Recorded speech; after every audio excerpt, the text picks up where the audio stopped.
Devoutness in all things. Here, too, we must be careful.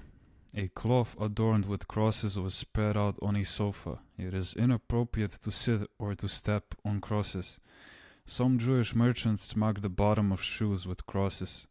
Many times crosses are found not only on the outside of shoes, but also on the inside of the heel and the sole. How strange it is to pay money for the shoes and to be stepping on crosses. Long ago, these people here made some baby rattles with Panagia and Christ on the one side and Karagioses on the other side. People will say, Karagioses on one side, Christ on the other, what does it matter? And the poor people would see Christ and Panagia and buy them for their little children. The children dropped the rattle, it was stepped upon and soiled.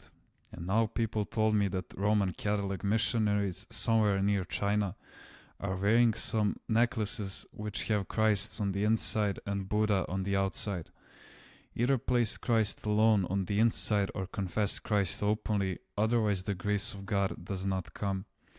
Here in Greece, some people in authority, without thinking, have placed Panagia on a stamp, which is usually thrown away and stepped upon.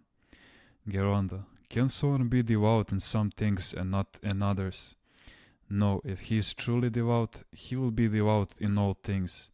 Once a priest was staying at the monastery of Stavronikita, and once, during the reading of the 6 Psalms, he lowered the pew seat and sat.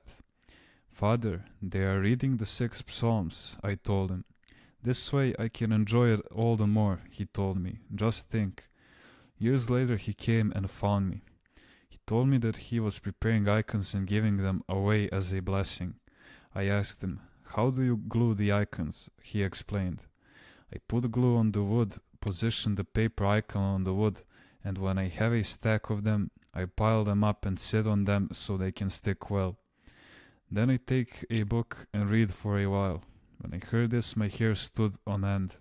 I said, what are you doing? You're sitting on the icons so they can stick. Why not? He said. Isn't it proper? Do you see where this is going? The bad thing is that this lack of devoutness gets worse. It never stops. Man evolves either for better or for worse. See where that priest started from and where he ended up. This way I can enjoy the 6 Psalms all the more, he said then. And afterward he reached the point of saying, by sitting on them the icons will stick and I can do some reading.